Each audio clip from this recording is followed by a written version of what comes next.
friendship that'll never ever end.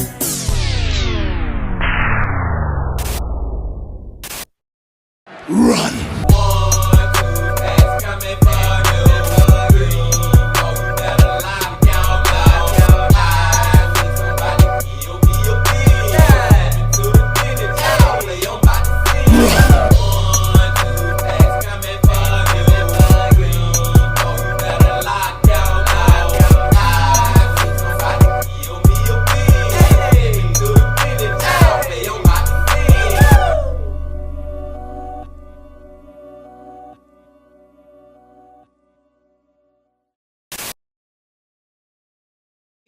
It's a beautiful day in the neighborhood. Reaction being yo 560. In that neighborhood. My brothers and sisters, the man that we're about to check out today, it has been over 2 weeks since he last put out a video. But he put out one yesterday, and we're about to get into it. And that man that I'm talking about is none other than Lazy Masquerade. Back to the Lazy Man, y'all. And the title of the video is Surveillance Videos with Disturbing Backstories. Now, I'm just hoping, man, that these backstories are solved backstories. You know what I'm saying, y'all? Y'all know how I hate those unsolved backstories, unsolved mysteries. Long story short, short story long. They get on my damn nerves because we never know who truly did the crime or whatever. But I don't know. But we're about to see. But before we see, my brothers and sisters, y'all know what y'all got to do. Get whatever you may need. Get what you need, please. We back to the Lazy Masquerade. Y'all got what y'all need? Y'all ready to go? Then let's go. In today's episode, we'll be exploring 3 videos with chilling backstories. And though the mysteries surrounding the latter 2 have been resolved, I particularly want to highlight the first case, which remains unsolved. Not just because it's received so little media attention, but because I'm sure that someone out there must know who the person of interest in the footage is. Hopefully, that's one of you. Hopefully. Maintaining a good work-life balance can be challenging, especially when you're swamped with multiple projects. When I first started this channel, for instance, there never seemed to be enough hours in the day. But today's sponsor, Stamps.com, helped me to Lazy Man was commercial, but he just said some real ish, y'all. It never feels like there's enough time in the freaking day. I agree, Lazy. Let's go. Right. Let's go. Grand Prairie, Texas. A densely suburban and diverse city of about 200,000 people, nestled evenly between Fort Worth and Dallas. With a violent crime rate 45% lower than the national average, when it comes to settling down, it's considered one of the safer built-up areas in the Lone Star State. One man who fell on the wrong side of that statistic was Hop Van Wen, a single, 32-year-old Vietnamese American who lived alone on the 2400 block of Lancaster Drive. Described by those who knew him as a guy who lived in the moment, Hop was a fan of travel, fishing, fitness, and winter sports. Little else about his personal life has been revealed to the public. In the summer of 2017, Hop suddenly stopped responding to calls and messages from family and friends.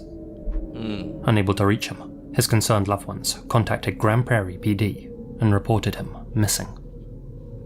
An investigation was quickly launched. Law enforcement asked local residents to be on the lookout for a 5'7" Asian male with short black hair, brown eyes, a scar behind his right ear, a half-sleeve dragon tattoo on his right arm, and a tattoo on his right inner arm with the letters TFT. They also noted that he was missing the tip of his right index finger. According to NamUs, Hop was last seen at about 10:30 PM on Thursday, August 17th, driving his white Nissan 350Z convertible on State Highway 161, just as he exited Lower Tarrant Road. His car was found abandoned and empty thereafter. Grand Prairie PD haven't shared exactly when or where it was discovered. In fact, the only clue they have released is a short video clip, one recorded by Hop's very own Ring doorbell camera. It was captured the same night he was last seen, and features a person of interest, or POI, whom law enforcement believe played a role in Hop's disappearance. And this one kind of hit me a little closer to home, so to speak, y'all, because he freaking 32 and I'm 33. You know what I'm saying? The age is so freaking close. And then I'm a single male that lives alone. You know what I'm saying? So I'm feeling a little queasy about this one more than other ones. But let's check out this ring footage.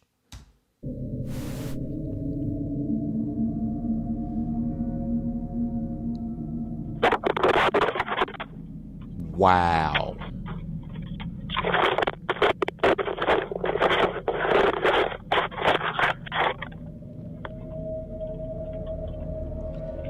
Well, we can confirm whoever that is that just covered up the ring camera and the way he was backing up to hide his face at the same time and covered it up with a little piece of paper or whatever. We can confirm that he is the freaking killer. Long story short, story long. But who was that?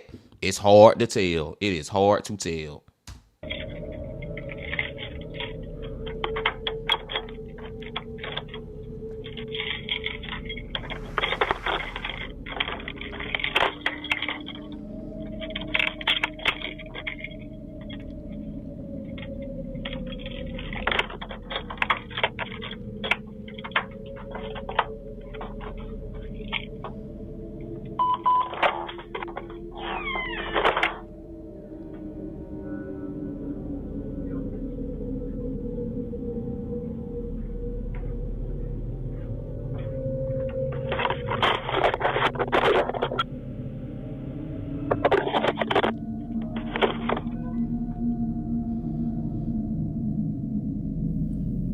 As you can see, the ring camera detects movement and activates.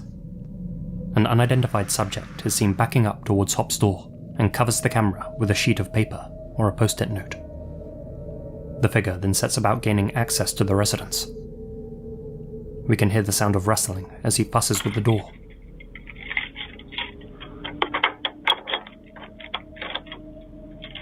Though some people believe this noise is the POI inserting a key into the lock, others have pointed out that it could be the sound of a lock-picking rake. After the initial sound of the pins, which sounded like a key being inserted, you don't hear the cylinder turn or the lock click. You just hear more pins being manipulated. Then, after 5 seconds or so, he gets the locks and the door opens. After finishing with the lock, a faint beep can be heard. The door opens with a creak, and we hear the intruder speak with someone.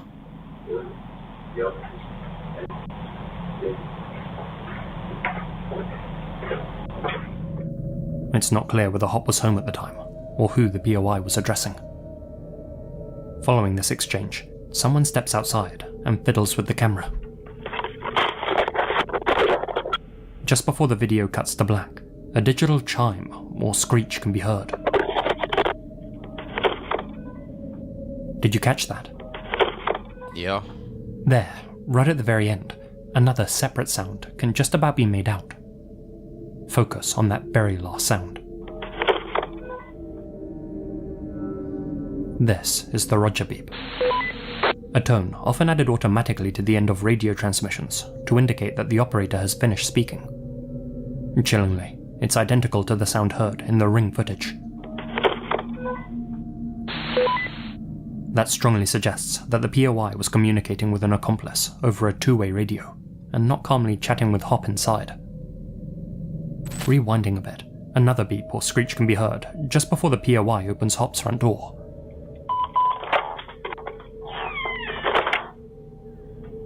Some believe this to be the sound of a keypad, but going through Lancaster Drive on Google Street View, all of the homes appear to be modest, single-story buildings with conventional doors. As such, I believe that sound was more likely from a communication device brought by the intruder. In my opinion, this was a well-planned, well-orchestrated invasion of Hop's home. The POI... I agree, man. Like, this do feel like a well-thought-out plan into getting into this man home. And I gotta agree with that Redditor, too. I believe that he was using a lock pick. Like, it sounded like he was effing with the lock to get inside the door. And we can also go on agree that he wasn't let in, he let himself in. And I think that he on the radio talking to somebody or something. I don't know why they wanted this man killed, but they put like this was a organized hit out on him. I knew about his Ring doorbell camera and came prepared with a paper covering. He approached the door with the confidence of a professional. He knew to use a radio device, so he couldn't be GPS tracked, and he almost certainly wasn't working alone. As you can see, this video lacks a timestamp, and the authorities haven't confirmed whether it was captured before or after Hop was last seen. It's worth reminding everyone that Ring doorbell cameras are motion activated, and no footage of Hop returning home has been mentioned in any press releases. Based on that, and how confidently the POI acts, as if he wasn't expecting any resistance, if I had to make a judgment call, I'd say that the clip was filmed at some point after 10:30 PM, and that Hop didn't make it home on August 17th. With that said, it's best to keep an open mind as we explore this case in more detail. Now I'm starting to think that they already had killed Hop, and now they was going into his freaking house for some reason. Maybe he did have a key and he had took it off Hop. I don't know, y'all. This is one of those ones that can go any freaking where, you know what I'm saying? Down the freaking rabbit hole we go.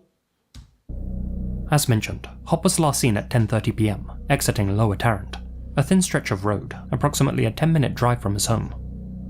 Again, the authorities haven't told us why he was there in the first place, whether he was meeting a friend there, or attending an event for example. So, let's get on Google Street View and take a look around. So near the entrance we have some greenery, lots of trees and a small field.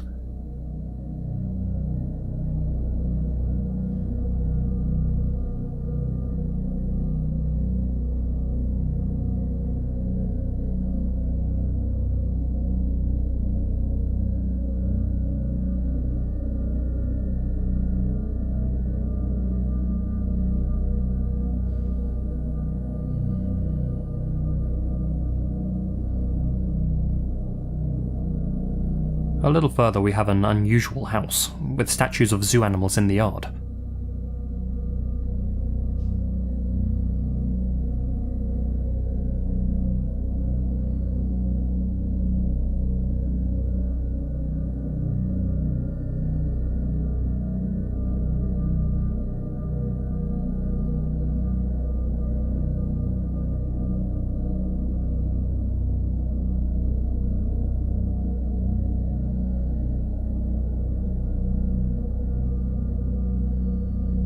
This small house here seems to be abandoned.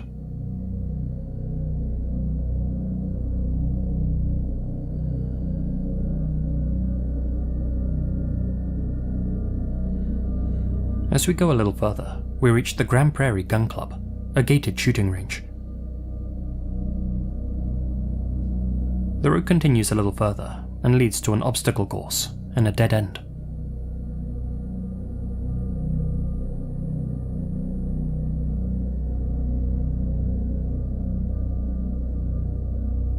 Here we have a third house. I just gotta point out, all those freaking houses got a little creepiness to them, y'all. I don't know, man. I would not go down this freaking road at night. Hell no. Not by myself.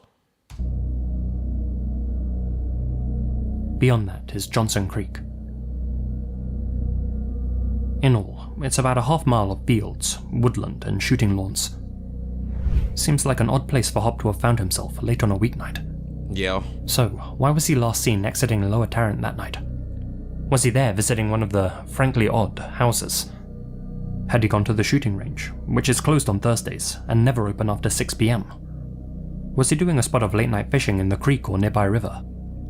Had he taken a wrong turn so close to home? Or was he meeting someone in a secluded area for some unknown reason? I gotta go with the last theory, y'all. I think he was there to meet someone for, like the lazy man just said, some unknown reason. And I think whoever he met is the same man that we see on that Ring doorbell footage.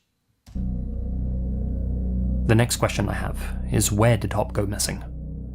For reasons already covered, I think on the balance of probability, Hop didn't make it home that night. We know his vehicle left Lower Tarrant Road, but did he head straight in the direction of his home? Or did he drive elsewhere to meet someone?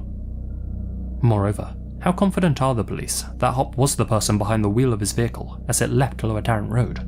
Exactly. Is it possible that he went missing in this confined area somewhere, and then someone else drove his car out onto State Highway 161? Just food for thought. Naturally, we also need to ask why. Why target Hop Van Wyn of all people? Well, looking through Hop's now inactive Facebook page, it's clear he appreciated the finer things in life, particularly expensive cars and watches. As such, I've seen a few people suggest that he may have been targeted for his wealth, or at least for his perceived wealth. But I have to stress that Hop lived in a modest house on Lancaster Drive, whose residents are predominantly low income. In fact, the neighborhood is one of the most poverty-stricken in the entire US, with an income lower than 94.8% of the country. Dang. Though the police haven't confirmed what Hop did for work or how much he earned, I think it's safe to say that although he fantasized about luxury purchases, he wasn't actually a rich guy himself. As far as I can tell, no material items were reported stolen from the property either. That leaves us with two possibilities. That Hop was home when this footage was captured, and the POI came to target him. Or the POI had already dispatched of Hop and went there to get something. Something specific. Something that even Hop's family, and maybe even the authorities, don't know about. What that item could be is the subject of much speculation. My final question, then, is who? It's clear that Hop wasn't randomly targeted, and that someone out there had a reason to make him disappear. This figure, to be precise. But who are they? Based on their physique and clothes, they appear to be a young male. You can make out the outline of his nose in this still frame, and from another angle when he presses himself up into the corner of the entrance. Here, it looks like his dark jacket is zipped up over his mouth. The subject also wore dark trousers, a white and black baseball cap, and possibly white gloves. Aside from that, it's hard to build much of a profile from this footage. The POI did a good job of concealing his face. With so little information to work with, some have questioned whether this could have been a gang hit. Proponents of that idea have latched onto Hop's TFT tattoo and his missing fingertip, questioning whether he was affiliated in some way with a Vietnamese syndicate, be that as a former member or someone who owed them a debt. Though I want to stress, that's all speculative. For all we know, the letters TFT were the initials of a loved one, and his fingertip could have easily been lost in an accident. All that's to say, this figure's motive remains shrouded in mystery. Despite releasing this video to the public, law enforcement received little in the way of new leads. They continue to seek information that could bring closure to the Wyn family, who all believe that Hop was either abducted or otherwise met with foul play. Hop Van Wyn hasn't been seen or heard from since August 17th, 2017. Damn. If still alive, he'd be 39 years old today. If you have any information pertaining to his whereabouts, or if you recognize the person of interest in this footage, please contact the GPPD immediately. You can even do so anonymously. All the information you need is on screen now. Yeah, any of my brothers and sisters out there, if y'all got anything on this case, but Lord Jesus Christ, this is one of those cases where I just gotta be honest, y'all. This one may never be solved. I hope that it do get solved, and I appreciate the lazy man for bringing this to the light. But that footage is so like that could be any freaking body. You know what I'm saying, man? It's so little to go off on this case. It's a lot of mysteries surrounding it. Like, why was Hop on what it is, Lower Tarrant Road after 10:30 p.m.? I personally feel he was out there to meet somebody. Somebody told him to come out to that damn road to meet them for whatever reason. And the reason they told him to come to that road because that road is a pretty much a abandoned road, especially at that time of night. You know what I'm saying? You only got 3 houses in a gun club range that been closed down. Then it's one of those narrow freaking roads. It's the perfect place. Well, I'm not gonna say the perfect, but it is a good place to freaking kill somebody. Long story short, story long, and that's what I think happened to Hop on that road. The person got back in his car. I don't know if they dumped his body around there. They took his body back in the car and drove him somewhere else and dumped him or whatever. And then they went to his home. They knew the ring camera was right there. That's why they was backing up, had the sheet of paper, and like the lazy man said too, also it do look like he may have some white gloves on. Covered it up, went in the house for whatever reason, and now I'm starting to think that he actually had a key to the house and The whole beep, beep, you know, the little sound like he got a freaking radio on him, like he talking to somebody over, you know what I'm saying? Makes it feel like a hit. And maybe Hop did have something in the home that they was looking for. I don't freaking know, y'all. I can talk about this one forever. Like I said, this one of those rabbit hole cases. But like I said, man, there go the number. If y'all got any information, please, please, please, Bean Team, call. Let's go.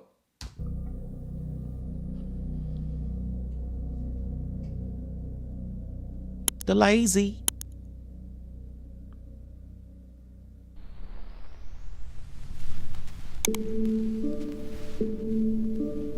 This was Christina Yuna Lee, a 35-year-old Korean American, originally from New Jersey.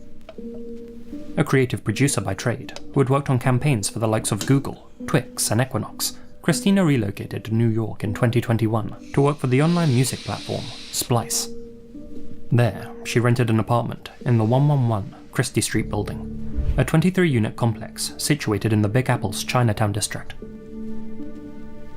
In the early hours of February 13th, 2022, Christina caught a cab back to her apartment after a night on the town. She was dropped off right in front of the main entrance. What happened next was caught on the building's internal surveillance cameras. This chilling footage shows Christina in her final moments. As can be seen, she enters the complex at 4:23 a.m. An unknown male grabbed the door just before it closed and stalked Christina up 6 flights of stairs, staying 1 floor behind her all the way. There's no indication she noticed him following her. Christina. That is so freaking creepy to look at, and I don't think that she even know that man following her. I think it's a man, but that's the first thing I seen, y'all. I noticed that so quick, like, who the frick is that behind her?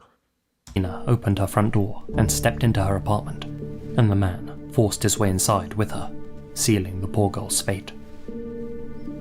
Minutes later, 2 other residents were awoken by the sound of high-pitched screams coming from Christina's apartment. "Help me," cried the voice. "Somebody call 911. The neighbors did just that, and officers arrived within 3 minutes. Wow. They rushed upstairs and could still hear Miss Lee's desperate cries from the other side of the wall, but frustratingly, they couldn't break down the reinforced door. The intruder had barricaded it. As they negotiated with the man inside, the screams coming from within the apartment slowly melted away and were replaced by a disturbing silence. A silence broken by a shrill voice from inside. "We don't need the police here. Go away." The voice was clearly that of a male, imitating a female. Following this, the intruder attempted to escape the apartment via the fire escape, but scurried back inside when he noticed officers on the roof above him. A tactical team arrived 80 minutes later and finally managed to force an entry.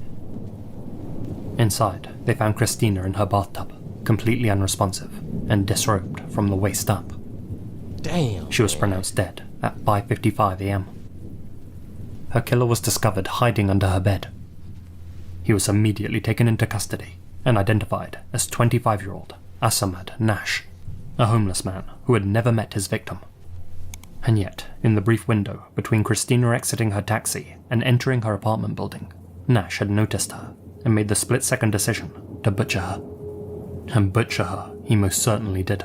Wow, man, this is so crazy, y'all. Like, the dude just acted, first of all, he acted with not his brain uphill, but the other brain, the other thing. You know what I'm saying, man? He's so freaking horny, so he had to get him some so bad, so he will freaking stalk this woman, go in her apartment, and freaking kill her. But I want to say, W to the police.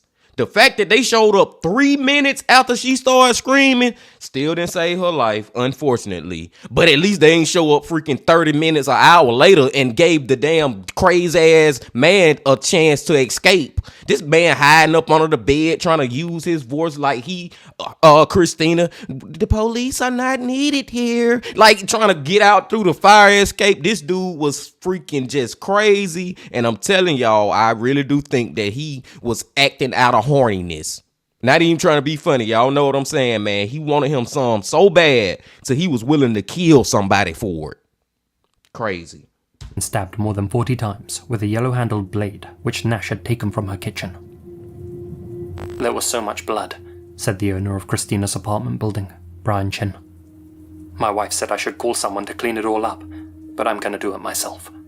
It's the least I can do for that poor girl." Brian knew Christina well. They had both been undergraduates at Rutgers and would often talk about their university days together. He described her as a wonderful human being whose smile lit up the room. In honor of her memory, he set up a modest altar outside her apartment door, an orange set up on a metal stool. A memorial made of candles and flowers was also set up outside the building, one which was vandalized several times by, frankly, sick weirdos. The perpetrator, Nash, was a so-called transit swiper who let people through the subway turnstiles for a fee. A career criminal, he'd been arrested at least 7 times since 2015 and was out on supervised release for 3 open cases when he took Christina's life, including for an unprovoked assault. He's also said to have an extensive record in New Jersey and had admitted to selling and using dust and K2, synthetic substances known to cause unpredictable behavior. He was under their influence when he first saw Christina. At the station, Nash denied taking Christina's life and claimed he was trying to help her. He believed that since he was only caught on camera following his victim, he couldn't actually be charged with her death. "She called me," Nash told them. "She was having a party, and she invited me over for a drink." During his interview, he repeatedly yawned and laughed, making light of the situation. Like, just look at that picture right there, y'all. This is after he done got arrested, and he freaking smiling. And then he just saying the most asinine BS ever. She invited you over. You was trying to help her. Did y'all see the image earlier that he got her blood all over his shirt, on his jeans and stuff? He done stabbed this lady all these times, and actually, and also RAPE'd her, and he got the audacity to say that y'all don't know that I did it. What? Since then, Nash has pled guilty to ending Miss Lee's life. His sentencing is scheduled for the 30th of this month, and according to the DA's office, he's expected to receive 30 years to life. "Christina did nothing wrong," said the president of the CCB Association, Justin Yu. "The only mistake she made was to move to New York City. Our city allowed her life to be taken away. Crime has no consequence here." Unfortunately, incidents like this are far from unheard of. I'm reminded of the Sillin stalker case, which I mentioned in my Lee Uni overview. The potential victim was extremely fortunate. Her door automatically locked just before an opportunistic stranger could force his way inside. Sadly, Christina wasn't so lucky. So, to all of my audience, please stay vigilant when moving through transitional spaces, even in the perceived safety of your own apartment buildings. Yep.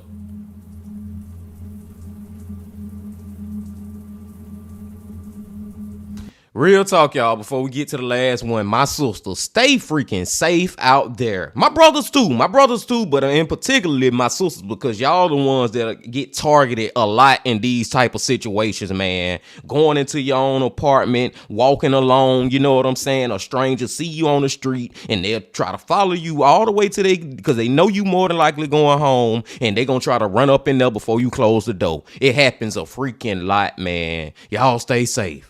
Stay safe and watch your back. You know what I'm saying? And if I ain't finna go on a whole tangent, but I'm just saying, man, if you're out late and you're by yourself, please try to be with somebody else. If that makes sense. And if you're not with somebody else, please have some type of protection on you.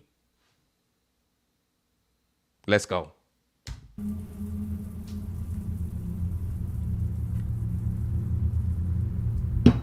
This final entry takes us just over the Canadian border into tranquil Halton Hills, a small, vibrant town about 45 kilometers outside of Toronto, renowned for its picturesque downtown, green spaces, and overall livability. With plenty of art galleries, some of the best regional shops and restaurants in the country, and an extremely low crime rate, the primary population centre of Georgetown is a magnet for wealthier folks looking for a peaceful life away from the bustle of the big city. And yet, homeowners on one of the community's sleepiest residential streets were awoken in the early hours of February 17th, 2021 by an ear-shattering sound. An explosion that occurred at 76 Hidden Lake Trail. Firefighters arrived to fight the blaze, and while doing so, they made a grim discovery. In the garage were the smouldering remains of the homeowners, 56-year-old Christina Rerak and 59-year-old Andrzej Rerak, a well-liked, hard-working couple. Christina was the vice president of operations at Road Transportation, and Andrzej was a manager at the Boiler Inspection and Insurance Company of Canada. They had both been making retirement plans and were preparing for the next chapter of their lives together, a chapter they would never get to enjoy. While inspecting the charred ruins of the home, the Ontario Fire Marshal quickly realized that the explosion hadn't occurred accidentally as everyone assumed. Someone had intentionally set the house ablaze. Prompted by the OFM's findings, the coroner conducted their own investigation and determined that Christina and Andrzej had both been killed before the fire began. On February 19th, Halton Regional Police's homicide squad took over the case, and shortly thereafter released images of a vehicle of interest, one seen fleeing the scene in the early hours. The authorities also appealed to local residents, asking them to come forward with any dashcam or surveillance footage captured along Hidden Lake Trail. The homeowners opposite the Reraks just so happened to have a security camera on the front of their property, and when they heard about that appeal, they decided to examine the footage. In the video, which was captured the evening before the fire, Christina is seen pulling into a garage at 6:24 p.m.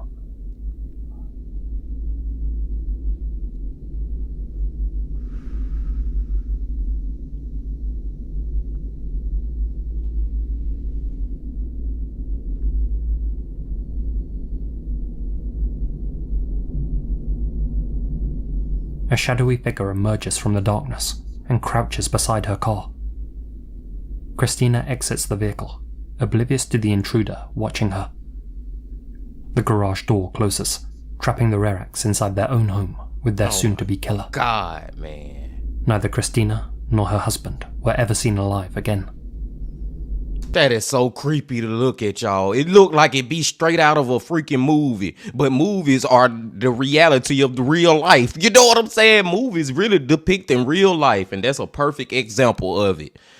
She had no idea that that man came into there. Wow. The camera didn't pick up anything else suspicious until 5:27 a.m, when the garage suddenly exploded. It wouldn't be until March 26th, 2021, that they finally tracked down the man in this footage. 27-year-old Harrison Brown, a man with no prior record. Brown was an employee of Road Transportation, the company where Christina worked as vice president of operations. In the weeks leading up to the slayings, Brown had allegedly got into several conflicts at work, and Christina had instructed him to work from home. Her reprimand is cited as the catalyst for Brown's murderous rage. Brown began tracking Christina's movements using a GPS device which he covertly placed on her vehicle. As such, he knew exactly when she'd arrive at her 76 Hidden Lake Trail home on February 16th. Brown was there waiting as early as 4:36 p.m. that afternoon, and was ready to strike at 6:24 p.m. when she pulled into the garage. He then snuck in behind her vehicle, and, once the garage doors closed, confronted Christina and took her life using a blade. He then bludgeoned and killed Andrzej, who was already inside the home. So just let me get this straight, y'all. Let me try to understand this ununderstandable. Did I just hear the lazy man say that the reason that the Andre Brown did all this, I think Harrison Brown, whatever Brown, I know his last name Brown, the freaking killer, he did this because the lady, because they worked together, and she told him to, she kind of like, not punished him, whatever the word is, she told him to start working from home. And he got mad about that to the point where he put a tracking device on her car, then came to her house and killed her and her husband, and blew up their damn house just because she told you to start working from home. She ain't like she fired your ass. You know what I'm saying? And that wouldn't give you a reason to kill nobody either just because you got fired. But she just told you to start working from home. Matter of fact, working from home sound better than working and having to go to the actual place. I want to work from home. Shit. For real, y'all. Like, what the fuck, man? That's not even a reason for me. I just feel like he just was a freaking crazy in the head murderer, and he finally decided to carry out his craziness that he had going on in his head. Long story short, short story long. Brown remained at the residence until 9:04 p.m. He then returned to his vehicle, which was parked a few streets away, and drove to his Mississauga home. Brown would return to the Rarack home in the early hours and cause an explosion. A broken knife covered in the Rarack's DNA was found in Brown's garage. Police also discovered the GPS software Brown had used to track Christina's vehicle on his laptop and phone, along with satellite images of the Rarack's house. Additional evidence placed Brown's cell phone in the Hidden Lake Trail area at the time of the murders, and again when the fire was set. In the face of mounting evidence, Brown pled guilty to 2 counts of first degree and 1 count of arson. Justice Clayton Conlon took that as proof of Brown's remorse, but also acknowledged that his actions were horrific and pre-planned. On December 1st, 2023, the judge sentenced him to life in prison. Thank you. He'll be eligible for parole in 25 years.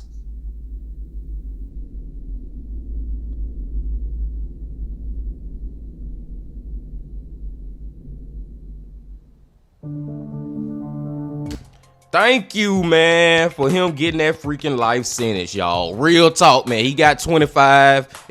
After 25 years, he up for parole, and more than likely, I don't think his ass getting out. And I don't know how old he is or whatever, but I don't think he really I really don't think he gonna ever see the light of day outside of prison again, y'all. Because that was just freaking ridiculous, man, what he did. And then it was so premeditated. You know what I'm saying? This man put a freaking tracker on the lady car just to set all this up. Like, how? Man, I'll never understand it, being team. Like I thank God that I can't understand why murderers think like they do. You know what I'm saying, man? I thank God I'm not that type of person, because Jesus Christ, this stuff seemed, like I said, y'all, straight out of a movie. But thank you that he got what he deserved. The one before that, which one was the one before that? I can't remember. Christina. I remember her name, Christina. Rest in peace to Christina, man. Is that footage was crazy. As soon as I saw it, I'm like, hold on, who the freak is this man behind her? And he high off his Spice and K2 and Dust or whatever, and goddamn just decided. I don't think this one was premeditated, so to speak. I think he just seen this lady getting out this cab late at night. He on the streets living terribly, and his little thingy thing got a little hard, and he decided, I'm finna go get me some. And then as soon as he got in an apartment with her, the thing that he probably wasn't thinking at the moment was that neighbors was gonna hear them and call the police. He never expected the police to show up there 3 freaking minutes later. Like I said, shout out to those police, W police, man. W to them police for getting there as early as they did. But he was never expecting that. And that just effed the whole game up for him. And now he just he's still gonna do what he did, but then he gonna play stupid to the police like, she let me in. If she let you in, then why she dead in the bathtub, stabbed to death, and why you got all her blood on your clothes, and why you hiding under the bed? You know what I'm saying, man? The man just was freaking crazy. And it really ain't no other words for him, man. Like I can't remember, y'all, just being honest. I can't remember his case. His case still ongoing, right? We don't know what kind of time he gonna face in prison, but I hope he get life in prison too. Long story short, short story long. And the first one, Hop, man, rest in peace to Hop. And it's crazy that I'm saying rest in peace, because we really don't know if he alive or dead or not, because the body never been found. It's just an unsolved mystery. It was 7 years ago, but just me and my brain and in my heart and my soul, I do feel like he has passed away. And I do feel like whoever was on that ring footage is the one who did it, and not just one of the ones, because I do feel like he was working with somebody else, and I do feel like it was premeditated murder. I do feel like when he went out to that Lower Tarrant Road, he was going to meet somebody, and that's more than likely where it happened. I do feel like at first I thought it was maybe the dude, whoever this mystery man is, was using a lockpick to get inside Hop House, but now I feel like he already had the key to Hop House. You know what I'm saying, man? And just hearing that freaking radio with the, you know what I'm saying, let you know that he was talking to somebody, and I don't know what they were going in the apartment to look for. It's one of those ones where you'll think that Hop had some type of secret life going on that nobody really know about. Lazy Man brought up the theory that maybe the TFT and a gang that he was in or whatever. It kind of leads you to believe that, but I don't know, y'all. I just don't freaking know. I just hope one day, I'm still hoping and praying that one day the case do get solved. But I digress. I'm gonna go and let y'all go now, my brothers and sisters. Another great video from the Lazy Masquerade. Y'all, before y'all leave, just please hit that like button, comment, subscribe, and do all that if you ain't did that yet. And come on back tomorrow for another Mr. Ballin' Sunday. But until then, my friends, also remember this. Love, peace, and happiness. Stay safe. Don't stop. Keep going. Yeah.